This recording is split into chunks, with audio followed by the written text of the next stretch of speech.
Your inner voice is not harmless background noise. It is the narrator of your entire life. But if that narrator has quietly become an inner critic, a virus that calls you lazy, a failure, not good enough, how are you supposed to live a powerful story? It is like trying to win a championship with a commentator who mocks you every time you touch the ball.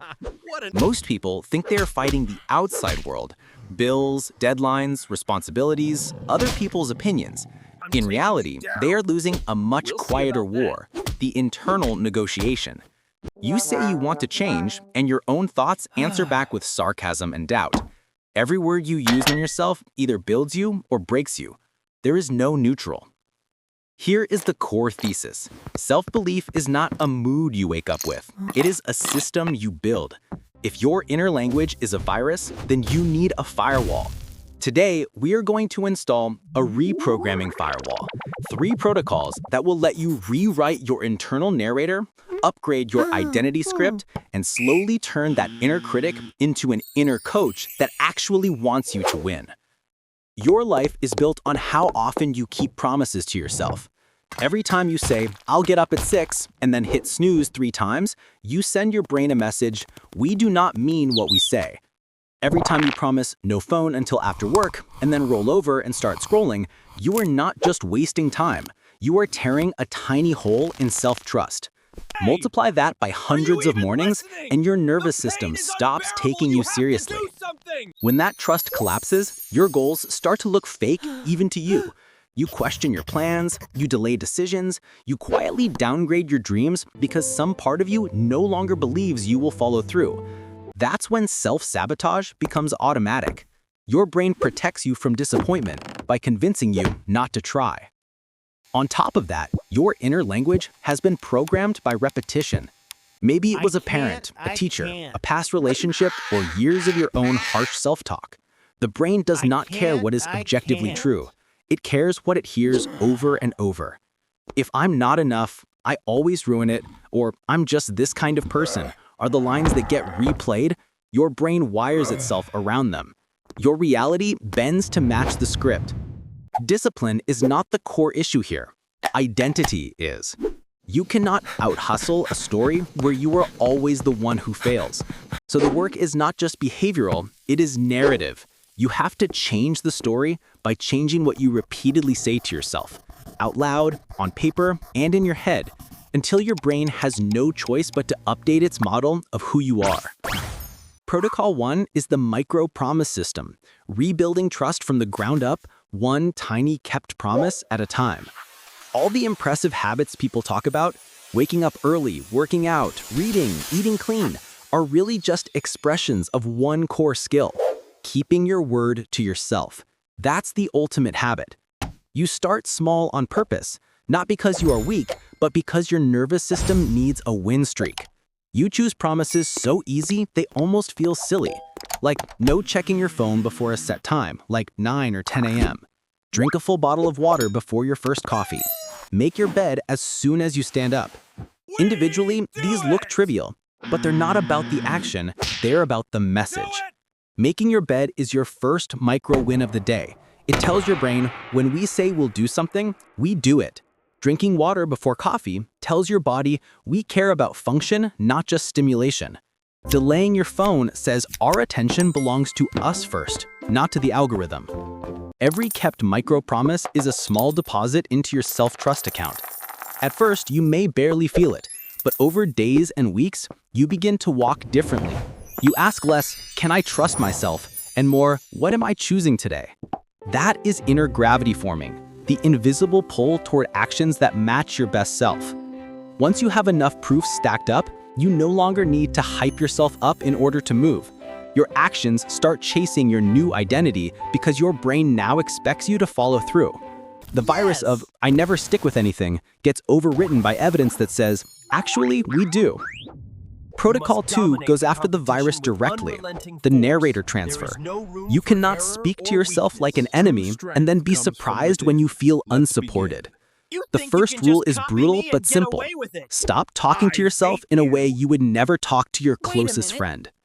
When you call yourself lazy, useless, or a failure, You are not motivating yourself, you are punching holes in your confidence. Respect is a discipline. From now on, your inner dialogue must pass a filter. Would I say this to someone I genuinely want to see win? If the answer is no, it does not get said. Not out loud, not in your journal, and not in your head.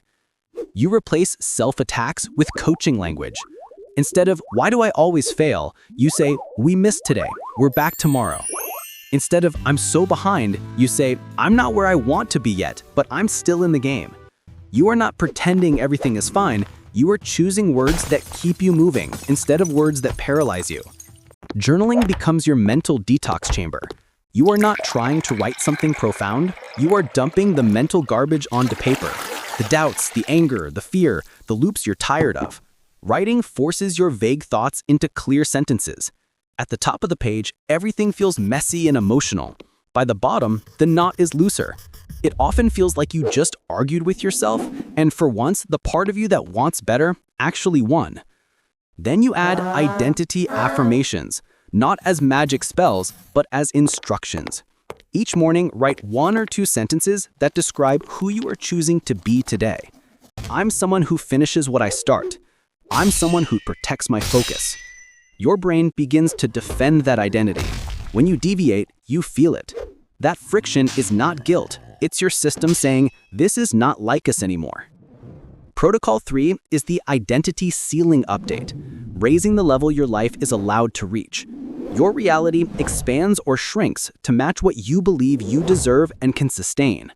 If deep down you believe, people like me don't win like that, your brain will quietly sabotage anything that threatens to prove you wrong, not because it hates you, but because it worships consistency with your identity. To change that, you must use future identity rehearsal. This is not daydreaming, it is targeted training. You regularly ask, what would the me 12 months from now do right now? Picture that future you as specifically as possible. How they handle stress, how they respond to setbacks, what they do with a free hour, how they talk to themselves after a mistake. Then you use their behavior as your template. You don't wait to feel like that person. You act like them now in small, concrete ways. Maybe future you respects their sleep, so tonight you shut down at a sane hour. Maybe future you protects their focus, so you leave your phone in another room during deep work.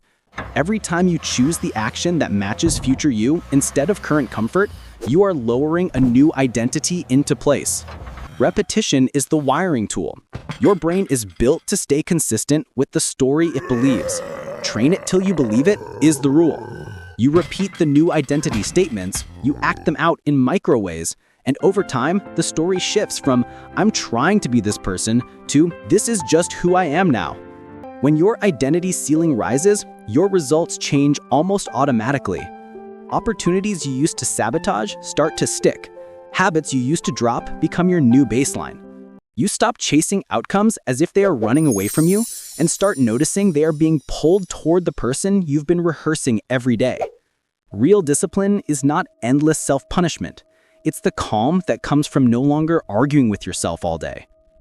By rebuilding self-trust with micro-promises, transferring your inner narrator from critic to coach, and raising your identity ceiling, you stop fighting your own brain and start working with it. Keep these protocols long enough, and you will wake up one day and realize that you haven't thought like the old you in weeks. The negative script is not gone forever, but it is no longer in charge. You are not constantly wrestling distractions. You've outgrown the version of you that kept feeding them. So here's the command. Today, change one sentence you regularly use against yourself. Catch it, rewrite it, and act in line with the new version. Then, if you're ready to turn your inner critic into your inner coach, drop inner coach in the comments, and let this be the day your brain started telling a different story about who you are.